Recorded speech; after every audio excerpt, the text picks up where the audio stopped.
Hi, I'm Caden, here with my brother, Cal, and you're watching Eating W's. eat the W. That's a W. Let's eat one. Let's eat one. That's a W. On today's episode of Eating W's, we have none other than our 2023 Super Bowl prediction, singular, the first time that we've had prediction instead of predictions. But before we jump into that prediction, first, a few bits of news. First of all, the news coming from Minnesota Vikings.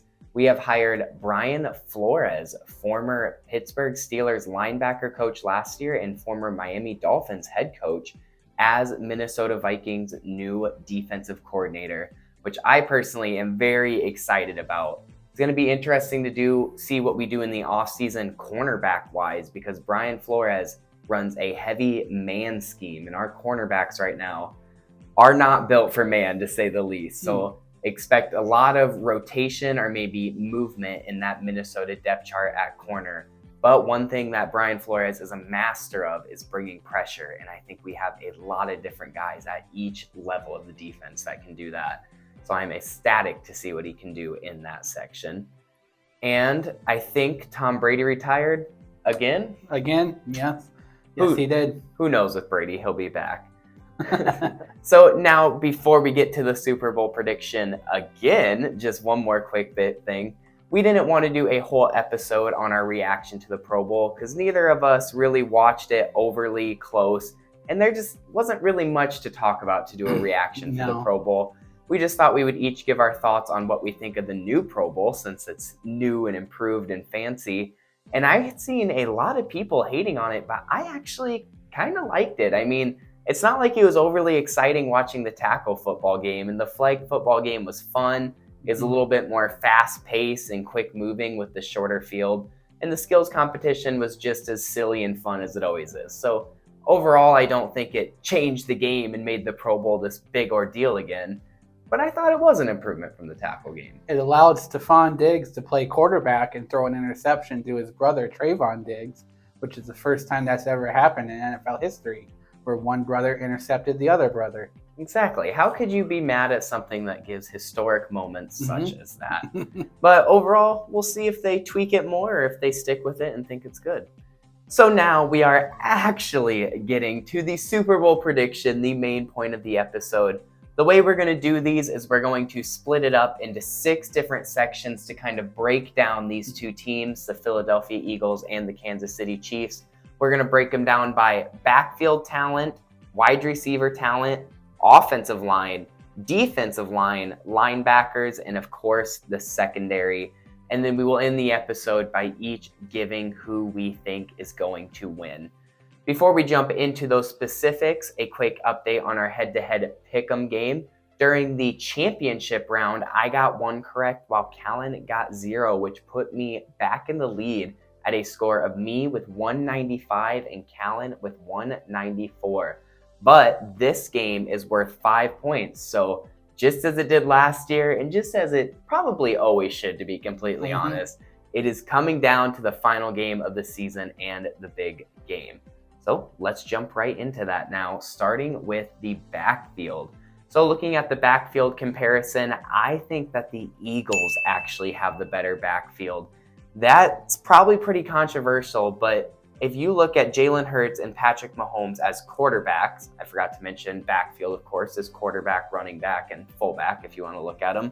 But if you look at the comparison at quarterback specifically, Jalen Hurts, with his up-and-coming season and the pure confidence he has to be going into this game with, versus Patrick Mahomes with that ankle injury still nagging him a little bit, are on pretty even playing field in my opinion. And then you move on to running backs, and I think the Eagles just blow the Chiefs out the water when it comes to running backs. Definitely. The Chiefs have some very good guys. Isaiah Pacheco has been amazing as a rookie. Jerick McKinnon is a threat as a third down back. But if you look at guys like Miles Sanders and Boston Scott, they are just all-around running backs. Both of those guys can gash you in the run game and still come out of the backfield and catch passes really well. So overall, I give the nod to the Eagles when it comes to the backfield. I agree with that. I give it to the Eagles too. And you forgot Kenneth Gainwell, who also plays a big part as that receiving back coming out of the backfield. I knew I was missing one. So I just think that the Eagles have more players in that position at running back that are used more compared to the Chiefs, who kind of have a bit of a running back by rotation, given to the hot hand, as you would. And it always goes back and forth between McKinnon and Pacheco, and then they sprinkle in a little bit of Ronald Jones, which I think if they used a little more Ronald Jones, maybe they'd be higher on this list. But I got the Eagles also as a better backfield comparatively. Yeah, Ronald Jones is probably the most true running back on that roster, so I would like to see them actually use him in some running formations more often. Next up, we have the wide receivers, and I again have the Eagles in this one. There's not even much to say about this one. The Eagles blow the Chiefs out of the water in this aspect. Not even saying that the Chiefs have overly bad guys. It's definitely worse than they were last season since they lost Tyreek Hill in the offseason. But the Eagles just have such good receivers. Of course, led by Devontae Smith and A.J. Brown, who are one of the best duos in the NFL all season. And that's not even mentioning guys like Zach Pascal and the absolute burner they have in the slot, who I'm... Quez Watkins. Quez Watkins. I was totally blank on his name, but man, is that guy elite when it comes to his speed. It is just insane. And then you sprinkle in guys with the Chiefs, like Marquez Valdez-Scantling, and then you would have to count Travis Kelce in here, which definitely gives them a nod at that tight end position. But the Eagles have a pretty damn good tight end in Dallas Goedert themselves. So overall, when you look at it as a whole, easily it goes to the Eagles. Yeah, I like it going to the Eagles too. If we were comparing just tight ends, I would give the Chiefs this one, because I think Kelce is the better tight end than Goddard. Not by much, but I do think he's a little bit better. But as just the receivers as a whole group, it definitely gives it to the Eagles. They just, again, have more players at that position that has played more this season. Kansas City has a bunch of number 2 wide receivers to go along with Travis Kelce.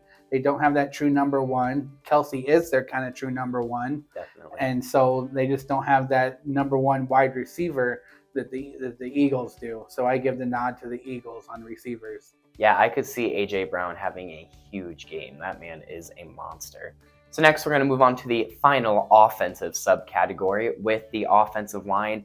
And I again have Philadelphia as an offensive sweep in this comparison with the Chiefs, because again, the Chiefs have some pretty good players at offensive line. I'm not even saying they have a bad offensive line, but the Eagles just have such a good offensive line. They have amazing and young bookend tackles. Well, I guess Lane Johnson isn't that young, but Jordan Mailata is young, and nevertheless, amazing bookend tackles. And then they got guys like Landon Dickerson and the famous Travis Kelce, the elite Travis Kelce, one of the best centers to ever play the game. Jason Kelce. Did I say Travis Kelce? That's tough. The two Kelce brothers. I keep getting them mixed up. Jason Kelce. Center Jason Kelce, one of the best centers to ever play the game. That offensive line is just unstoppable. They've been playing together for so long now. They've pretty much all been playing together almost since 2017, not counting Landon Dickerson, who was a 2021 rookie. But just, wow, it's crazy to see an offensive line that good. So I give it to the Eagles. It's close on this one. I definitely had a tough time picking who to pick on this battle. I give it to the Chiefs just because they have a little bit more longevity together. Like you said, Landon Dickerson wasn't there until 2021. And then the Chiefs brought in a lot of veteran guys like Orlando Brown and Joe Thuney, who helped really solidify their offensive line. And they've been together now for a little while. And I just give that nod to the Chiefs. They were able to keep Patrick Mahomes upright through that championship game, even though he was on a bum ankle. So I thought that was mad props to them. Jalen Hurts is always kind of scrambling a little bit. I don't know if that's necessarily him running too early, or maybe the offensive line maybe not performing to the top notch. But I just think that because of the way that the Chiefs offensive line has played in the playoffs, I give the nod to them again in this matchup. Interesting. 2021 was an insane draft class between these two teams when it comes to offensive linemen. The Eagles got their guard, Landon Dickerson, in the second round, and the Chiefs got their center, Creed Humphrey, and their right guard, Trey Smith, in the second and sixth round, respectively. 3 very good and very young players in the NFL right now. So now jumping over to the defensive side of the ball and starting with the big men up front in the defensive line, I, for the first time, give my nod to the Chiefs. And it is pretty much for one reason and one man only, and that is Chris Jones. He has showed that he can single-handedly wreck a game, as he did multiple times this season, and especially in their 2 games of the playoffs. And he can just line up anywhere and get consistent pressure on the quarterback. And when you have one guy who can do that, it is just unbelievable and so hard to defend, especially considering he is not the only guy they have. They have 2021 guy as well, George Karlaftis. Scratch that. George Karlaftis is a rookie. He's a 2022 guy coming off the edge who is becoming a beast in his own right. They have Frank Clark, who's been doing it for a while now, and guys like Derek Nottie in the middle, rotating through and just being big run-stuffing defensive tackle. Lots of guys are really good on that defensive line, but one guy is near unstoppable, and that's why I give it to the Chiefs. I looked at it more as like a whole, as the depth and talent-wise, and for that reason, I gave it to the Eagles. The Chiefs do have the better player in Chris Jones. This is kind of like the Travis Kelce argument with the receivers. But I looked at the whole defensive line, and depth-wise, the Eagles have much better depth at defensive line. You're looking at Javon Hargrave, Ndamukong Suh, Linval Joseph, and Fletcher Cox. And that's just to name the first 4. They still got a whole deep line of rotation guys, and because of that, I gave the nod to the Eagles for the top defensive line. Hell, those 4 guys you named are pretty much just the defensive tackles, which is unheard of to have that many guys just in the middle tearing it up. So that should be a good battle there to see which offensive line and defensive line is going to be better as a whole for both teams. Because I think that's really where this game is going to come down to, is the trenches. Because they have they both have some really talented guys outside of the trenches and in. But that's where the game is always won, is in the trenches, in my opinion. Moving on to the linebackers, we agree again. We both have the Chiefs in this one. A little bit of a spoiler. I have the Chiefs in this one pretty much sheerly just because I sat there and I looked up the depth charts of each team when I was filling this out. But before I looked up the depth charts, I couldn't think of an Eagles linebacker. So I pretty much automatically gave it to the Chiefs right there. But again, I think one guy really carries this for the Chiefs, and that one guy is Nick Bolton. Another super young and super good defensive player, and another 2021 guy, ironically. But Nick Bolton has absolutely been killing it for the Chiefs. They drafted him with the 32nd pick of the first round, I believe, last year, if I'm not mistaken on that. And he had a kind of rough rookie season. It didn't look like he was going to be anything too special, but he really came into his own in his sophomore year and has just continued to prove himself as a stellar middle linebacker for that Chiefs defense. Yeah, and I got the Chiefs linebackers also. The only Philadelphia linebacker I could think of was Hassan Reddick, who has had one hell of a season, but with the same argument, when you look at just one player or you look at the whole team or the whole depth of that area of position, I gotta give it to the Chiefs with not only Nick Bolton but Willie Gay Jr. also playing a tremendous role in that defense. I just think that the linebackers of the Chiefs have a little bit more experience. They've been to the Super Bowl game before. They've been in the playoffs. They know how to. Well, I don't know if Nick Bolton was there for their past Super Bowl win, but he was there for the loss Super Bowl. So he's been in this spot before, and because of that and that experience, I give the Chiefs a nod at linebacker. Moving on to the secondary, which is, of course, cornerbacks and safeties. I'm moving back over to Philadelphia and giving this one to the Eagles because their top of the line is just insane for their secondary. You look at their 2 starting cornerbacks being Darius Slay Jr. and then James Bradbury on the other side, 2 amazing lockdown man corners. And then you go back to that safety position and you see guys like CJ Gardner-Johnson. It's just crazy to even think about. And I'm blanking on his first name, but they have that free safety who began starting for them halfway through the season, something Blankenship. And he has really came into his own and has been borderline elite in the playoffs so far, which is pretty easy to do. And you have all these other mega talents around you. But when you have a stellar group like that, because those safeties and corners, they get a little bit of rotation, but for the most part, when you have that good of ones, you see those guys the entire game. And those guys are all well conditioned and they know how to play together, which is really hard to deal with as an offense. And I think something that Mahomes is definitely going to have to keep an eye on.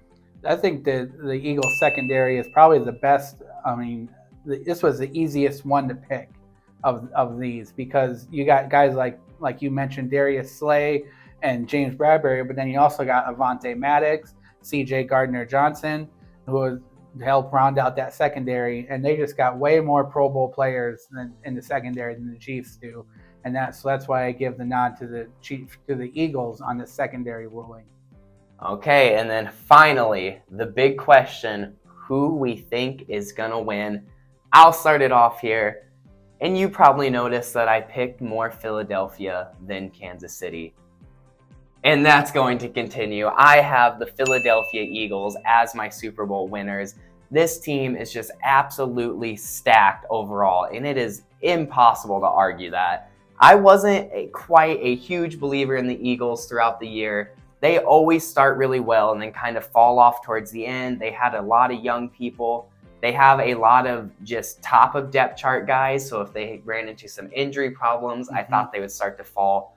But none of those things happened. Everyone stayed healthy. Everyone continued to get better, which was crazy to see and something almost unprecedented in the NFL, the way this team started the season hot and ended the season hot. So I think that they keep that streak rolling. The only thing that might trip them up is that Super Bowl and big game experience that the Chiefs and especially Patrick Mahomes have on them and Jalen Hurts. But I think it's just going to be too much for the Chiefs to overcome, and it's going to be an amazing game, but the Eagles are going to come out on top. And I beg to differ. I'm going with the Chiefs in this one, and for one reason and one reason only. And I can't believe I'm saying this, but it's because of Patrick Mahomes. And he is just hungry for that second ring, and he has taken this team above and beyond, even with losing their top weapon. I mean, you look at teams like Green Bay, they lost their number one receiver, missed the playoffs. You look at who else lost their number one receiver? The Tennessee Titans lost A.J. Brown to the Philadelphia Eagles, and they missed the playoffs. So the Chiefs lost their number one receiver and were the number one seed. And yes, you could argue that Travis Kelce is probably really their number one receiver, and that kind of really came to fruition this year. But I just think that the way that Mahomes has played, he's playing on a bum ankle. He's played really well throughout the playoffs. You wouldn't even know it if you didn't know that his ankle was injured. And I think that he's going to lead this team to the second Super Bowl victory of the 2020s. So there it is. Those are our predictions for the Super Bowl. Make sure to tune in. It is going to be an absolutely legendary game. This is one of the most excited I've been for a Super Bowl in a while, just because these are two really good teams. Usually you can really tell that one team leans over another. This is an evenly matched one, to say the least. I'm expecting a shootout. Oh, it should certainly be.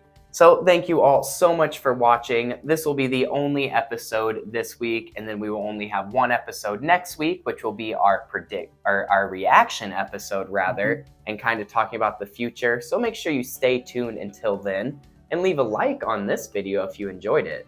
But until next time, don't forget to eat the W.